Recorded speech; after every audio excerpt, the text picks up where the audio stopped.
the ultimate goal that these people have in mind is the goal to create a one world government run by the banking industry, run by the bankers, and they're doing it in sections. The European currency, the euro, and the European Constitution is one part of it. Now they're trying to do it in America with the North American Union, right? And they want to create a new currency called the Amero, right? And the whole agenda is to create a one world government where everybody has an RFID chip implanted in them. All money is to be in those chips, right? There'll be no more cash. And this is given me straight from Rockefeller himself. This is what they want to accomplish. And all money will be in your chips. And so instead of having cash, anytime you have money in your chip, they can take out whatever they want to take out whenever they want to. If they say you owe us this much money in taxes, they just deduct it out of your chip digitally. Total control. Total control. And if you're like me or you, and you're protesting what they're doing, they can just turn off your chip. And you have nothing. You can't buy food.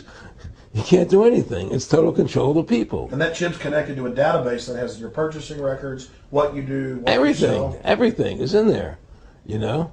And so they want a one world government controlled by them, everybody being chipped, all your money in those chips, and they control the chips, and they control people, and you become a slave, you become a serf to these people. That's their goal, that's their intentions. Eric, can you be specific about when you met Rockefeller, how it happened in these discussions?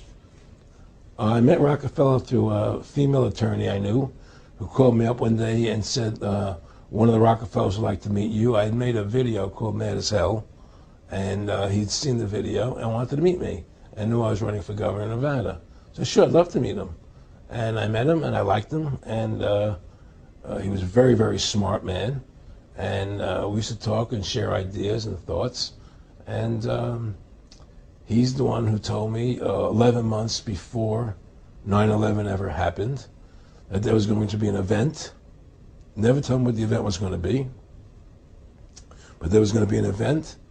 And out of that event, we were going to invade Afghanistan to run pipelines from the Caspian Sea. We were going to invade Iraq, you know, to take over the oil fields, establish a base in the Middle East, and make it all part of the New World Order. And we'd go after Chavez in Venezuela. And sure enough, later, 9/11 happened. And I remember he was telling me how how you're going to see soldiers looking in caves for people in Afghanistan and Pakistan and all these places. And there's going to be this war on terror, which is no real enemy. And the whole thing is a giant hoax, you know, but it's a way for the government to take over the American people. He told you it was going to be a hoax. Oh, yeah. Oh, yeah. There's no question. He says, there's going to be war on terror. And he's just laughing. There's no... Who are we fighting? I mean, why do you think 9/11 happened and then nothing's happened since then? Do you think that our security is so great here that these people who pulled off 9/11, who were able to, can't knock down another plane? Come on, it's ridiculous. 9/11 was done by people in our own government and our own banking system to perpetuate the fear of the American people into subordinating themselves to anything the government wants them to do. That's what it's about, and to create this war, this endless war on terror. And that's why and that was the first lie. And the next lie was going into Iraq, you know, to get Saddam Hussein out with his weapons of mass destruction. That was the next lie. Now, specifically, this was a little over 6 years ago. This was 11 months before 9/11. Yeah. And Nick Rockefeller, who's a lawyer, he's become your friend over the previous years, and he's saying to you that there's going to be this big event, and then out of that we're going to have a war on terror, and it's just going to go on and on. Right, an endless war on terror without any real enemy. That you can never, so you can never define a winner. And did he say that it's going to be perfect because you can't define an enemy? It just goes on and on? Yeah, because you can't define a winner. There's no one to beat, so it goes on and on forever. And they can do whatever they want. They scared the hell out of the American public. Look, this whole war on terror is a fraud. It's a farce. It's very difficult to say it out loud because people are intimidated against saying it. Because if you say it, they want to make you into a nutcase. Let's But be the truth has to come out. That's why I'm doing this interview. The fact of the matter happens to be that the whole war on terror is a fraud. It's a farce. Yeah, there's a war going on in Iraq because we invaded Iraq. And people over there fighting, you know. But the war on terror, it's a joke, you know. And until we discover what really happened on 9/11 and who was responsible for 9/11, because that's where the war on terror emanates from. That's where it comes from. It was 9/11 that allowed this war on terror to begin. And until we get to the bottom root of 9/11, the truth of 9/11, we'll never know about the war on terror. Aaron, you said that he was, and I think it's important, and I know this about the Rockefellers from Dr. Dennis Cuddy and many others who literally, you'll be 20 years old in a lunch line at college, and there's David Rockefeller. And here's here. I mean, they're experts at recruiting and getting what they call players, and that clearly he was. I mean, I want to make it specific and just get you to reiterate what you said last night about you got 30% of the vote. You were having an effect. You made mad as hell. They knew that you'd started the Constitution Party. Yeah. They knew that you were somebody who was taking action and getting things done. You'd already made some big films, had a lot of other successes. Right. So they were trying to recruit you, and didn't it come down to the point of, hey, we are here to recruit you, and don't worry, your chip's going to say, don't mess with us. You know, this guy's don't touch. Yeah, yes, that did happen. I was definitely being recruited, but it's more subtle than that. Well, in your words, just go through the process, and then what he said. Well, what it is remember, we were friends, and we used to go to my house a lot. We'd have dinner, we'd talk, and he'd tell me about business investments, how you get involved in, you know, or they would help me with this business investment or that business investment. And was I interested in joining the Council on Foreign Relations? You know, I would have to get a letter to join them, but was I interested in that? And, you know, just stuff, you know, leading you on. And I used to say to him that I never really did that because that wasn't where I was coming from. You know, as much as I like you, Nick, you know, your ways and my ways, we're on the opposite side of the fence.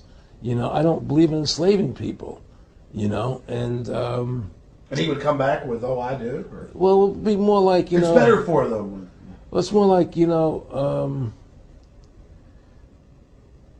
how do I put it? It was like, what do you care about them?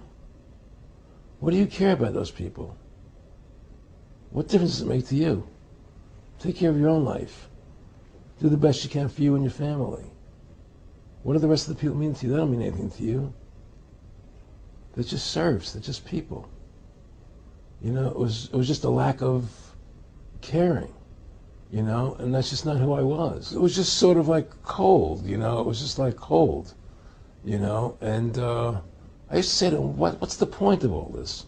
You have all the money in the world you need. You have all the power you need. What's the point?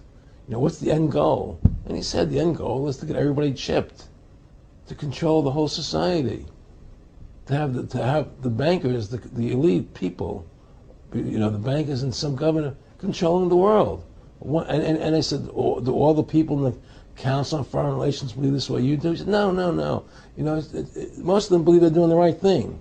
A lot of them believe it's better off being socialistic. You know, we have to convince people that that socialism is really capitalism. Because America's becoming a socialist country. It's a communist country today. Well, one of the things they told me was that he was at the house one night, and he would talk, and he started laughing. He said, Aaron, what do you think women's liberation was about? And I said, I had pretty conventional thinking about it at that point. I said, I think it's about women having the right to work, getting equal pay with men, just like they won the right to vote, you know? And he started to laugh. He said, you're an idiot. And I said, why am I an idiot? He said, let me tell you what that was about. We, the Rockefellers, funded that. We funded Women's Lib, you know? And we're the ones who got all over the newspapers and television, the Rockefeller Foundation. He says, and you want to know why? He says, there were two primary reasons. And one reason was we couldn't tax half the population before Women's Lib. And the second reason was, now we get the kids in school at an early age. We can indoctrinate the kids how to think. It breaks up their family. The kids start looking at the state as the family, as the school, as the officials, as their family, not as the parents teaching them. And so those are the two primary reasons for women's lib, which I thought up to that point was a noble thing. You know, when I saw their intentions behind it, where they were coming from when they created it, the thought of it, I saw the evil behind what I thought was a noble adventure.